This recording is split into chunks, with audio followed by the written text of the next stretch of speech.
안녕하세요, 고정호입니다.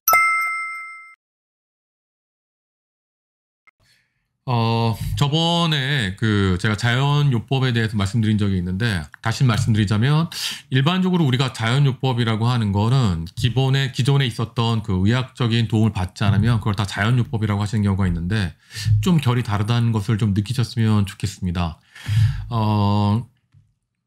예를 들면 이런 거예요. 만약에, 그러니까 여러분들께서 펜벤다조를 드시던 아니면 항암제를 드시던지 간에, 제가 생각하는 자연요법이 가미가 되려면, 예를 들어서 여러분들이 암이 어느 부위에 있다라고 했을 때 그 암이 생긴 부위에는 순환이 안 된다는 거 여러분도 아시죠? 그러니까 순환이 안 돼서 산소랑 영양분이 부족했을 때 그쪽에 암이 생기는데, 산소랑 영양분이 부족하다는 얘기는 그쪽으로 혈전이 잘 안 된다는 겁니다.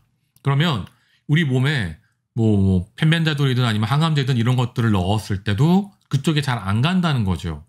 그렇다면 그냥 많이 먹고 용량을 더 늘립시다가 아니라 그쪽으로 더 잘 갈 수 있는 방법을 찾아내는 거죠. 네, 그러니까 마사지일 수도 있고 목욕일 수도 있고, 그 다음에 그쪽으로 잘 갈 수 있는 어떤 움직임일 수도 있습니다. 그러니까 그런 것들이 제가 말하는 자연요법이 가미된 거나 아니면 자연요법인 거고, 그냥 계속 말씀드리자만 암에 좋다라고 하는 모든 것들을 나열한 다음에 야, 이거 안 되니까 이거 먹어, 이거 열알 먹어, 이런 것들은 제가 말씀드리는 그런 자연요법이 아닙니다. 그냥 그거는 그냥 본인들이 생각하는 어떠한 요법이라고 저는 생각을 합니다. 그래서 그런 부분들을 말씀을 드리고 이제 했더니, 많은 분들께서 좀 궁금해 하시는 게, 그래서 그 자연요법을 어떻게 실행하는 게 좋은지 이런 부분들에 대해서 이제 말씀하시고, 그 다음에 어떻게 찾을 수 있는지를 말씀하시는 경우가 있습니다. 그래서 조금 말씀드리자면, 자, 이런 겁니다. 예전에 센 항암제라고 하죠. 케모테라피라고도 하고 해서 케미칼, 그러니까 화학요법으로 해서 암을 태워 죽이는 것, 그 다음에 잘라내는 것, 그 다음에 방사선으로 또 태워 죽이는 것, 이런 것들을 하다가 요즘에 나오는 항암제들은 면역력을 이용합니다. 우리 몸의 면역력. 그러니까 예를 들면 암이 있을 때 얘가 암이 아닌 척 하고 있는 거죠. 면역이 얘를 어떤 놈인지 알기 위해서 이렇게 하고 있으면 단백질을 이렇게 딱 내미는데 암이 아닌 척 하고 있는 겁니다.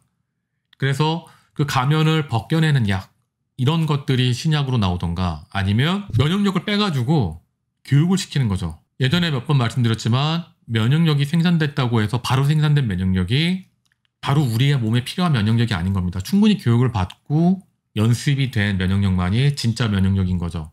그래서 그 친구들을 교육을 시킨 다음에 야, 이런 건 암이야, 이거 공격해야 돼 라고 연습시킨 다음에 다시 우리 몸에 넣은 거죠.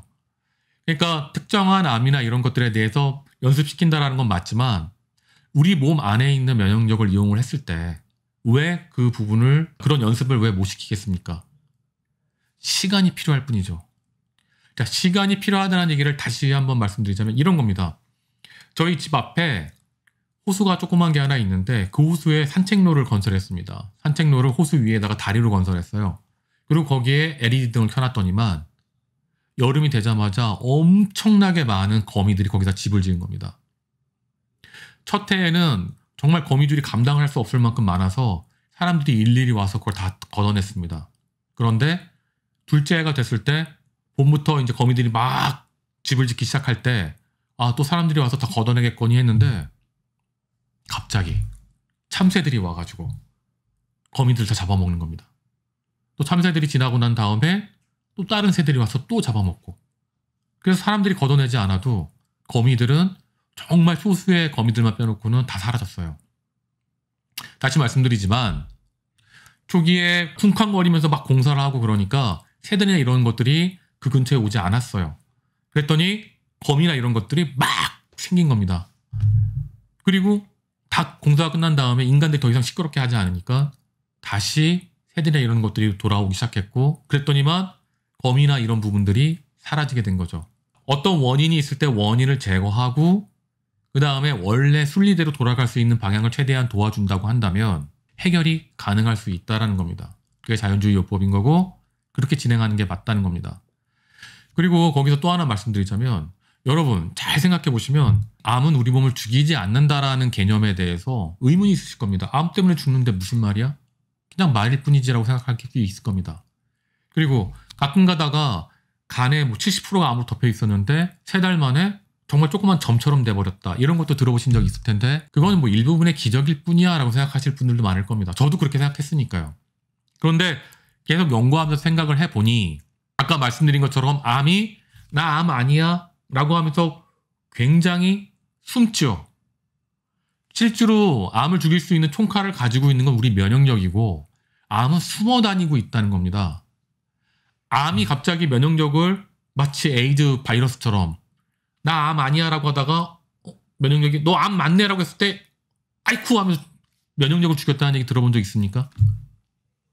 암은 커져서 계속 커져가지고 장기들이 움직이지 못하게 만들 뿐이지 그 스스로가 세포를 막 죽인다든지 아니면 면역력을 죽이지 않습니다. 그러니까 총칼을 갖고 공격력을 갖고 있는 건 사실 우리 몸이에요. 인식을 못하고 있을 뿐이죠. 그럼 인식을 할 수 있도록 충분히 우리 몸의 면역력들이 그 암과 마찰을 할 수 있도록 자리를 가질 수 있도록 그게 바로 혈액순환인 겁니다. 그쪽에 순환이 잘 갈 수 있게. 그러니까 늘 스트레스 받고 찌그러지고 있는 상태 내에서 항암제 백날 먹는 것보다 지금 가장 최근 트렌드인 항암제들이 하는 방식, 면역력이 우리 몸을 더 잘 공격할 수 있도록 하는 그런 방식을 우리 스스로도 할 수 있다는 겁니다. 방법은 있습니다. 방법은 있는데 우리가 그 방법을 모를 뿐이라고 저는 생각합니다. 그래서 지금 그러니까 우리가 알고 있는 방법 말고 새로운 방법에 대해서는 충분한 연구, 여러분들이 알고 싶을 만큼 충분한 연구들이 쌓이지 않았기 때문에 여러분들도 힘들고 많은 분들이 답답해하는 거라고 생각이 들거든요. 지금 뭐 제 시작은 비록 미약하지만 이렇게 하나씩 쌓이고 시간이 지나다 보면 결국은 승리는 우리의 것이 되지 않을까 생각합니다. 여러분 마지막까지 희망을 놓지 마시고요. 늘 행복하시고 건강하십시오. 고맙습니다.